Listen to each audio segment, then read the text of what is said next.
जी नमस्कार, मेरा नाम है प्रज्ञा रश्मि और आप सभी का स्वागत है हमारे यूट्यूब चैनल हिंदी ज्ञान वाहिनी पर।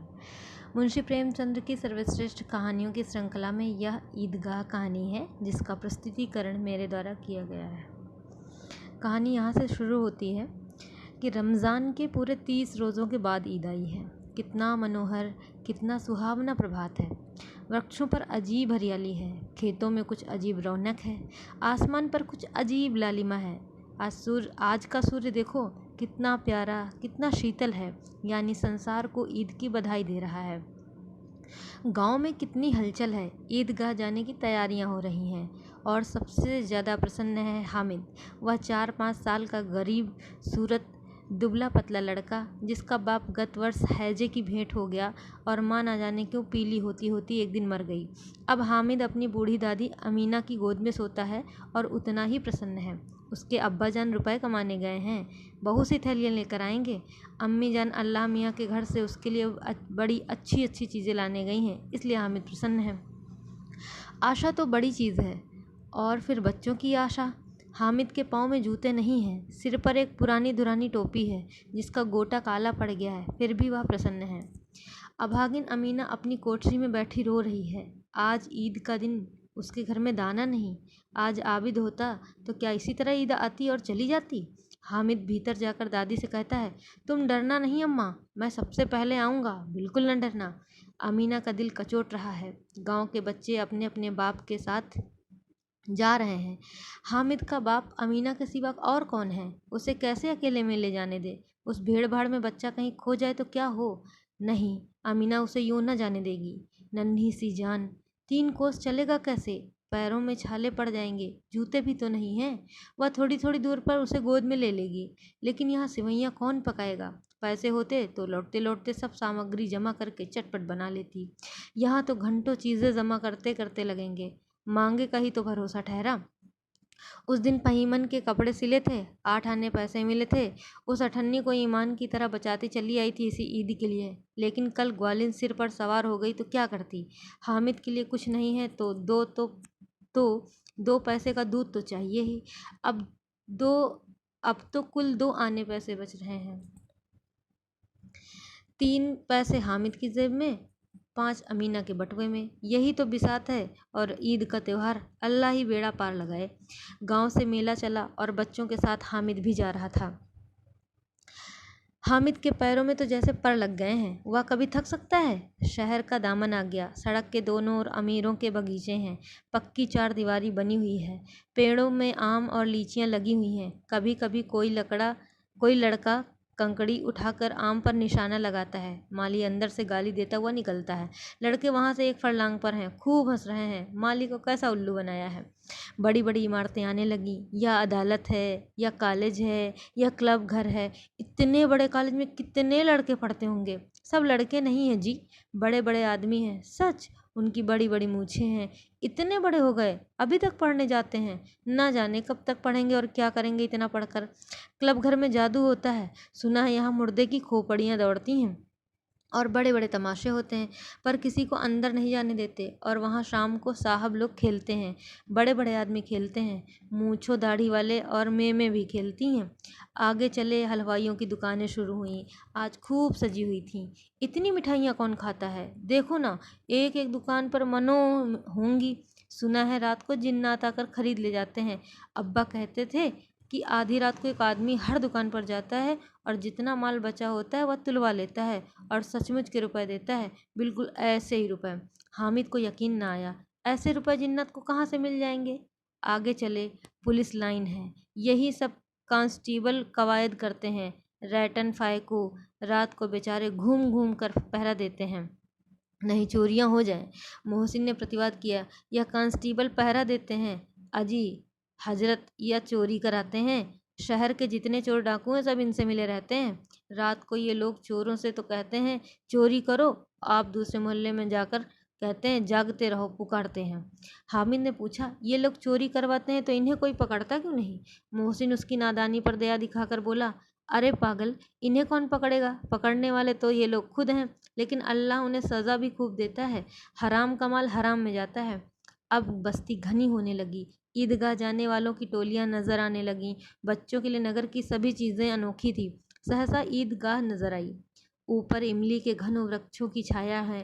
रोजेदारों की पंक्तियां एक के पीछे एक ना जाने कहाँ तक चली गई हैं। नए आने वाले आकर पीछे की कतार में खड़े हो जाते हैं। यहाँ कोई धन और पद नहीं देखता। इस्लाम की निगाह में सब बराबर हैं। इन ग्रामीणों ने भी वजू किया और पिछली पंक्ति में खड़े हो गए। कितना सुंदर संचालन है, कितनी सुंदर व्यवस्था। लाखों सिर एक साथ सिजदे में झुक जाते हैं, फिर सबके सब एक साथ खड़े हो जाते हैं, एक साथ झुकते हैं और एक साथ खड़े हो जाते हैं। कई बार यही क्रिया होती है, जैसे बिजली की लाखों बत्तियां एक साथ जल उठी हों और एक साथ बुझ जाएं। और यही क्रम चलता रहा। कितना अपूर्व दृश्य था, मानो भाईचारे का एक सूत्र इन समस्त आत्माओं की एक लड़ी में पिरोए हुए है। नमाज खत्म हो गई, लोग आपस में गले मिल रहे हैं। तब मिठाई और खिलौनों की दुकान पर धावा होता है। यह देखो, हिंडोला है, 1 पैसा देकर चढ़ जाओ। कभी आसमान पर जाते हुए मालूम होंगे, कभी जमीन पर गिरते हुए। यह चरखी है, लकड़ी के हाथी, घोड़े, ऊंट छड़ों में लटके हुए हैं। 1 पैसा देकर बैठ जाओ और 25 चक्करों का मजा लो। महमूद और मोहसिन और नूरे और सम्मी इन घोड़ों और ऊँटों पर बैठते हैं। हामिद दूर खड़ा है, 3 ही पैसे तो हैं उसके पास।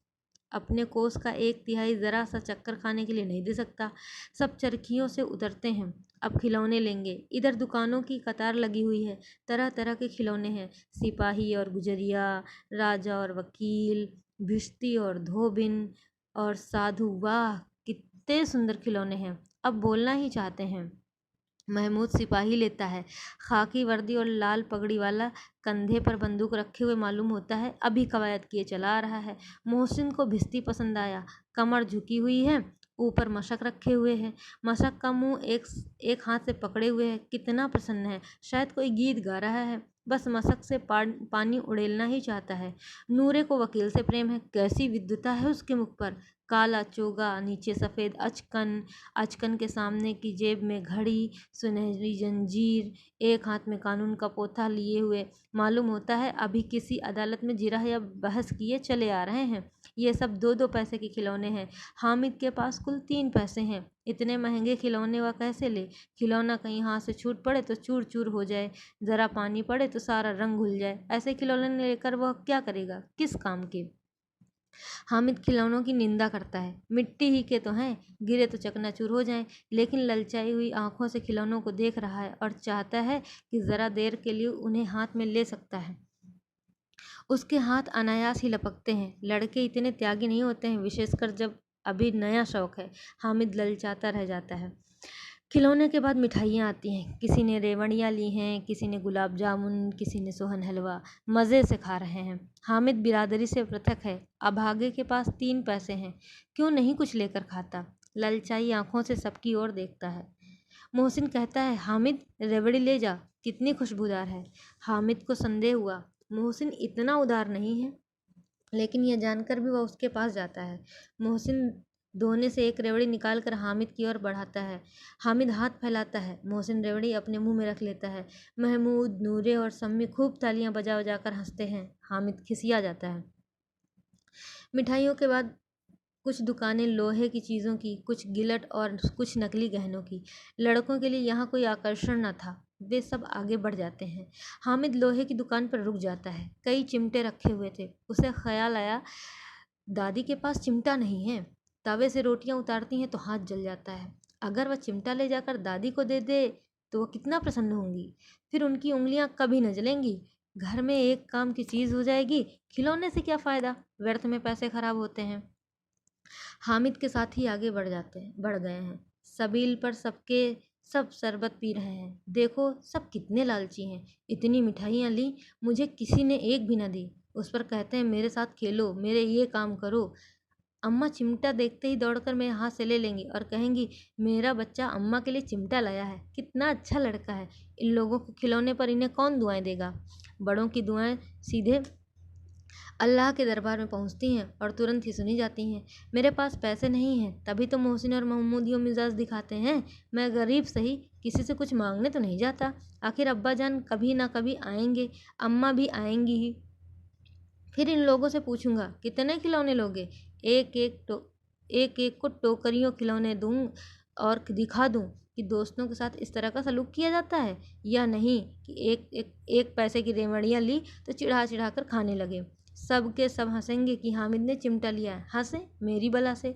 उसने दुकानदार से पूछा, यह चिमटा कितने का है? दुकानदार ने उसकी ओर देखा और कोई आदमी साथ न देखकर कहा, तुम्हारे काम का नहीं है जी। बिकाऊ है कि नहीं? बिकाऊ क्यों नहीं है? और यहाँ क्यों लाद लाए हैं? तो बताते क्यों नहीं कि पैसे और यहाँ क्यों लाद लाए हैं? तो बताते क्यों नहीं कि कै पैसे का है? 6 पैसे लगेंगे। हामिद का दिल बैठ गया। ठीक ठीक 5 पैसे लगेंगे, लेना हो तो लो, नहीं चलते बनो। हामिद ने कलेजा मजबूत करके कहा, 3 पैसे लोगे? यह कहता हुआ आगे बढ़ गया कि दुकानदार की घुड़कियाँ न सुने, लेकिन दुकानदार ने घुड़कियाँ नहीं दी, बुलाकर चिमटा दे दिया। हामिद ने उसे इस तरह कंधे पर रखा मानो बंदूक है और शान से अकड़ता हुआ संगियों के पास आया। मोहसिन ने हंसकर कहा, ये चिमटा क्यों लाया पगले? इसे क्या करेगा? हामिद ने चिमटे को ज़मीन पर पटक कर कहा, ज़रा अपना भिस्ती ज़मीन पर गिरा दो, सारी पसलियाँ चूर चूर हो जाएं बच्चों की। महमूद बोला, तो यह चिमटा कोई खिलौना है? हामिद बोला, खिलौनों की नहीं है, अभी कंधे पर रखा बंदूक हो गई, हाथ में ले लिया फकीरों का चिमटा हो गया। चाहूँ तो इससे मजीरे का काम ले सकता हूँ। एक चिमटा जमा दूँ तो तुम लोगों के सारे खिलौने की जान निकल जाए। तुम्हारे खिलौने कितना ही जोर लगाएं, मेरे चिमटे का बाल भी बांका नहीं कर सकते। मेरा बहादुर शेर है चिमटा।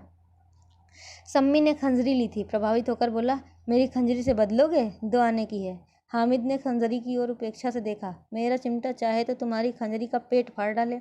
बस एक चमड़े की झिल्ली लगा दी, ढब ढब बोलने लगी। ज़रा सा पानी लग जाए तो ख़त्म हो जाए। मेरा बहादुर चिमटा आग में, पानी में, आंधी में, तूफान में बराबर डटा खड़ा रहेगा। चिमटे ने सभी को मोहित कर लिया, लेकिन अब पैसे किसके पास धरे हैं? फिर मेले से दूर निकल आए हैं। 9 कब के बज गए, धूप तेज हो रही है, घर पहुंचने की जल्दी हो रही है। बाप से जिद भी करें तो चिमटा नहीं मिल सकता। हामिद है बड़ा चालाक, इसीलिए बदमाश ने अपने पैसे बचा रखे थे। अब बालकों के 2 दल हो गए हैं। मोहसिन, महमूद, सम्मी और नूरे एक तरफ हैं, हामिद अकेला दूसरी तरफ। हामिद के पास न्याय का बल है और नीति की शक्ति। एक और मिट्टी है, दूसरी तरफ लोहा, जो इस वक्त अपने को फौलाद कह रहा है। वह अजय है, घातक है। अगर कोई शेर आ जाए, मियाँ भिस्ती के छक्के छूट जाएं, मियाँ सिपाही मिट्टी की बंदूक छोड़कर भागें, वकील साहब की नानी मर जाए, चोंगे में मुंह छिपाकर जमीन पर लेट जाएं, मगर ये चिमटा या बहादुर या रुस्तमे हिंद लपक कर शेर की गर्दन पर सवार हो जाएगा और उसकी आंखें निकाल लेगा। मोहसिन ने एड़ी चोटी का जोर लगाकर कहा, अच्छा पानी तो नहीं भर सकता? हामिद ने चिमटे को सीधा खड़ा करके कहा, भिस्ती को एक डांट बताएगा तो दौड़ा हुआ पानी लाकर उसके द्वार पर छिड़कने लगेगा। मोहसिन परास्त हो गया, पर महमूद ने कुमुक पहुंचाई, अगर बच्चा पकड़े जाए तो अदालत में बंधे बंधे फिरेंगे, तब तो वकील साहब के पैरों पड़ेंगे। हामिद इस प्रबल तर्क का जवाब न दे सका। उसने पूछा, हमें पकड़ने कौन आएगा? नूरे ने अकड़ कर कहा, यह सिपाही बंदूक वाला। हामिद ने मुंह चिढ़ाकर कहा, यह बेचारे हम बहादुर रुस्तम में हिंद को पकड़ेंगे? अच्छा लाओ, अभी जरा कुश्ती हो जाए, इसकी सूरत देखकर दूर से भागेंगे, पकड़ेंगे क्या बेचारे। मोहसिन को एक नई चोट सूझ गई, तुम्हारे चिमटे का मुंह रोज आग में जलेगा। उसने समझा था कि हामिद जवाब हो जाएगा, लेकिन यह बात न हुई। हामिद ने तुरंत जवाब दिया, आग में बहादुरी कूदते हैं जनाब, तुम्हारे यह वकील, सिपाही और भिस्ती घर में घुस जाएंगे। आग में वह काम है जो यह रुस्तमे हिंदी कर सकता है। महमूद ने एक जोर लगाया, वकील साहब कुर्सी मेज पर बैठेंगे, तुम्हारा चिमटा तो बावर्ची खाने में ज़मीन पर पड़ा रहेगा। मेरा चिमटा बावर्ची खाने में नहीं रहेगा। वकील साहब कुर्सी पर बैठेंगे तो जाकर उन्हें ज़मीन पर पटक देगा और उनका कानून उनके पेट में डाल देगा। कानून को पेट में डालने वाली बात ऐसी छा गई कि तीनों सूरमा मुंह ताकते रह गए। हामिद ने मैदान मार लिया था, उसका चिमटा रुस्तमे हिंद है। अब इसमें मोहसिन, महमूद, नूरे, सम्मी किसी को भी आपत्ति नहीं हो सकती। विजेता को हारने वालों से जो सत्कार मिलना स्वाभाविक है, वह हामिद को भी मिला। औरों ने 3-3, 4-4 आने खर्च किए, पर कोई काम की चीज़ न ले सके। हामिद ने 3 पैसे में रंग जमा लिया। सच ही तो है, खिलौनों का क्या भरोसा, टूट फूट जाएंगे। हामिद का चिमटा तो बना रहेगा बरसों। संधि की शर्तें तय होने लगी। मोहसिन ने कहा, ज़रा अपना चिमटा तो दो, हम भी तो देखें। तुम हमारा भिस्ती लेकर देखो। महमूद और नूरे ने भी अपने अपने खिलौने पेश किए। हामिद को इन शर्तों को मानने में कोई आपत्ति न थी। चिमटा बारी बारी से सबके हाथ में गया और उनके खिलौने बारी बारी से हामिद के हाथ में आए। कितने खूबसूरत खिलौने हैं, हामिद ने हारने वालों के आंसू पोंछे। मैं तुम्हें चिढ़ा रहा था, सच। ये चिमटा भला इन खिलौनों की क्या बराबरी करेगा। मालूम होता है अब बोले। लेकिन मोहसिन की पार्टी को इस दिलासे से संतोष नहीं होता। चिमटे का सिक्का खूब बैठ गया है। चिम चिपटा हुआ टिकट अब पानी से नहीं छूट रहा है। चिपका हुआ टिकट अब पानी से नहीं छूट रहा है मोहसिन। लेकिन इन खिलौनों के लिए कोई हमें दुआ तो न देगा। महमूद, दुआ को लिए फिरते हो, उल्टे मारना पड़े। अम्मा ज़रूर कहेंगी कि मेले में यही मिट्टी के खिलौने मिले। हामिद को स्वीकार करना पड़ा कि खिलौनों को देखकर किसी की माँ इतनी खुश न होगी जितनी दादी चिमटे को देखकर होंगी। 3 पैसों में ही में तो उसे सब कुछ करना था और उन पैसों के उपयोग पर पछतावे की बिल्कुल ज़रूरत न थी। फिर अब तो चिमटा रुस्तमे हिंद है और सभी खिलौनों का बादशाह। रास्ते में महमूद को भूख लगी। उसके बाप ने केले खाने को दिए। महमूद ने केवल हामिद को साझी बनाया। उसके अन्य मित्र मुंह ताकते रह गए। यह उस चिमटे का प्रसाद था। 11 बजे गांव में हलचल मच गई। मेले वाले आ गए। अब मियाँ हामिद का हाल सुनिए। अमीना उसकी आवाज़ सुनते ही दौड़ी और उसे गोद में उठाकर प्यार करने लगी। सहसा उसके हाथ में चिमटा देखकर वो चौंकी। ये चिमटा कहाँ था? मैंने मोल लिया है। कै पैसे का? 3 पैसे दिए। अमीना ने छाती पीट ली। ये कैसा बेसमझ लड़का है कि दोपहर हुआ, कुछ खाया न पिया, लाया क्या? चिमटा। सारे मेले में तुझे और कोई चीज़ न मिली जो लोहे का चिमटा उठा लाया? हामिद ने अपराधी भाव से कहा, तुम्हारी उंगलियां तवे से जल जाती थी ना, इसीलिए मैंने इसे लिया। बुढ़िया का क्रोध तुरंत स्नेह में बदल गया और स्नेह भी वह नहीं जो प्रगल्भ होता है और अपनी सारी कसक शब्दों में बिखेर देता है। बच्चे में कितना त्याग, कितना सद्भाव और कितना विवेक है। दूसरों को खिलौने लेते और मिठाई खाते देखकर इसका मन कितना ललचाया होगा। इतना जब्त इससे हुआ कैसे? वहाँ भी इससे अपनी बुढ़िया दादी की याद बनी रही। अमीना का मन गदगद हो गया। बच्चे हामिद ने बूढ़े हामिद का पार्ट खेला था। बुढ़िया अमीना बालिका अमीना बन गई। वह रोने लगी, दामन फैलाकर हामिद को दुआएं देती जाती थी और आंसू की बड़ी बड़ी बूंदें गिराती जाती थी। हामिद इसका रहस्य क्या समझता? आशा करते हैं कि हमारी ये पहल आपको अवश्य अच्छी लगी होगी। फिर मिलते हैं एक नई कहानी के साथ। तब तक स्वस्थ रहिए, मस्त रहिए और सुनते रहिए हमारी कहानियाँ। तब तक के लिए बहुत बहुत धन्यवाद। नमस्कार।